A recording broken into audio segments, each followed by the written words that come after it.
muito antes de Moisés subir ao Monte Sinai, antes de Noé construir sua arca, antes mesmo do Jardim do Éden ser palco do pecado original, existia um homem chamado Enoque, um nome pouco citado na Bíblia moderna, mas que representa uma das figuras mais misteriosas e reverenciadas da tradição hebraica.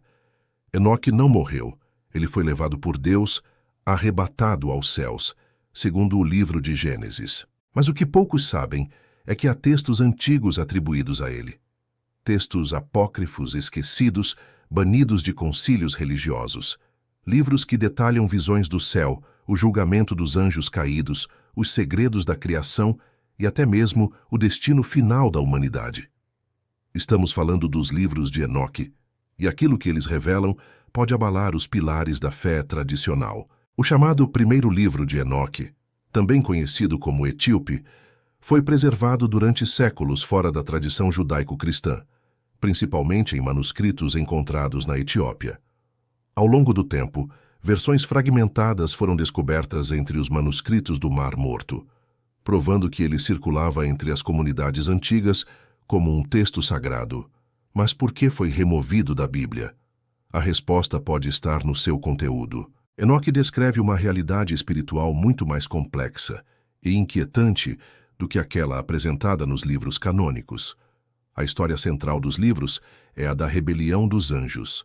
Segundo Enoque, 200 anjos vigilantes desceram à terra no tempo dos homens, atraídos pela beleza das filhas dos homens. Eles tomaram esposas humanas, tiveram filhos híbridos, os Néfilins, gigantes poderosos, violentos e corrompidos.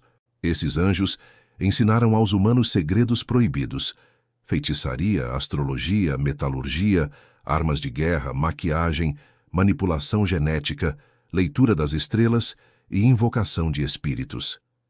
Ao fazer isso, corromperam a criação divina. Os Nefilins começaram a dominar os homens, devorar animais, criar caos. A terra clamava por justiça.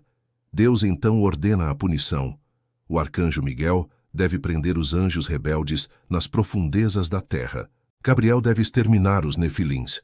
E Rafael guia Enoque por 7 céus, revelando-lhe os mistérios da criação, da justiça divina e do fim dos tempos. Enoque torna-se o escriba de Deus, testemunha do julgamento, mensageiro entre o céu e a terra. Mas o conteúdo vai além. Nos livros de Enoque, o céu não é um local etéreo, mas uma estrutura complexa, com níveis, domínios e forças. Há descrições de portais dimensionais, locais onde o tempo se dobra, onde o destino das almas é selado. Enoque descreve seres flamejantes, rodas dentro de rodas, tronos vivos, domínios com cores, sons e geometrias impossíveis. Ele narra a existência de estrelas que são, na verdade, anjos aprisionados por terem transgredido sua função cósmica. O universo é apresentado como um sistema vivo, inteligente, com leis espirituais que regem tudo. Um tribunal celestial julga as ações dos homens e dos anjos. Nada escapa. Um dos pontos mais polêmicos é o julgamento dos vigilantes. Eles imploram a Enoque que interceda por eles diante de Deus. Mas a resposta é clara: não haverá perdão. Eles violaram os limites da criação. Seus filhos, os Nefilins, serão destruídos. Suas almas vagantes se tornarão espíritos malignos que assombrarão os humanos, uma possível origem para os demônios na tradição cristã. Mas o livro vai além da punição. Ele fala do Messias, do eleito, da ressurreição dos justos, da renovação da terra. Uma nova era virá onde o mal será banido, os justos reinarão, e Deus habitará entre os homens. Tudo isso séculos antes do nascimento de Jesus. Por que então esses textos foram removidos da Bíblia? A resposta não é simples. Muitos teólogos acreditam que a teologia contida em Enoque era poderosa demais, perturbadora demais. A ideia de anjos cometendo pecados carnais, ensinando tecnologia proibida, gerando raças híbridas e alterando o curso da humanidade, contraria a imagem idealizada da criação. Outros acreditam que havia interesses em suprimir visões alternativas da origem do mal. Se os demônios são filhos de anjos e humanas, então o mal não vem apenas da desobediência de Adão, mas de uma rebelião celestial, o que muda toda a narrativa do pecado original. Durante os concílios que definiram o cânon bíblico, textos que fugiam da narrativa coesa desejada pela Igreja foram rejeitados. Enoque estava entre eles, mas não desapareceu.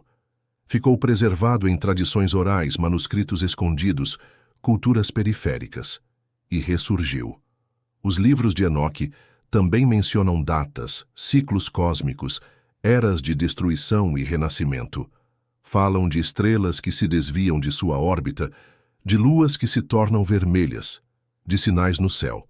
Ele fala de uma terra que seria corrompida novamente no fim dos tempos, de uma geração que rejeitaria os ensinamentos antigos, adoraria ídolos de metal, faria guerras em nome de deuses falsos, e então viria o juízo final. Em muitos aspectos, Enoque antecipa temas apocalípticos encontrados no Apocalipse de João, mas com mais detalhes, com uma perspectiva cósmica mais complexa. O Messias de Enoque é um juiz. Ele vem para restaurar a ordem, destruir os impuros e guiar os fiéis. Alguns estudiosos acreditam que Jesus conhecia os livros de Enoque e que os evangelhos refletem conceitos encontrados neles. O próprio termo Filho do Homem, usado por Cristo, aparece repetidamente em Enoque como título messiânico. As referências aos anjos caídos ao abismo, às estrelas que caem do céu, todas têm eco no texto enoquiano. Isso levanta uma questão. Será que a exclusão de Enoque da Bíblia foi uma tentativa de controlar a narrativa do cristianismo nascente? Será que parte da verdade foi deliberadamente escondida? Há registros de que padres da igreja primitiva conheciam e reverenciavam Enoque. Tertuliano, por exemplo, defendia sua inspiração divina. Mas com o tempo, o livro foi sendo marginalizado, considerado herético, perigoso. Mesmo assim, nunca deixou de circular. Nas últimas décadas, com a descoberta dos manuscritos do Mar Morto e o acesso digital a textos antigos, o livro de Enoque voltou à luz. Teólogos, arqueólogos e curiosos redescobriram uma fonte de conhecimento que havia sido enterrada. E ele continua a inquietar. Porque se os anjos caíram, se eles alteraram a genética humana, se os nefilins voltaram, então estamos vivendo os dias de Noé mais uma vez. E segundo o próprio Cristo, seriam esses os dias que antecederiam a sua volta. Os livros de Enoque são um convite à reflexão sobre a origem do mal, sobre o papel dos anjos, sobre o destino da humanidade e sobre o que pode ter sido escondido de nós por séculos. Quando você lê Enoque, a Bíblia tradicional parece incompleta. A história ganha profundidade, o céu, camadas, e o juízo, urgência.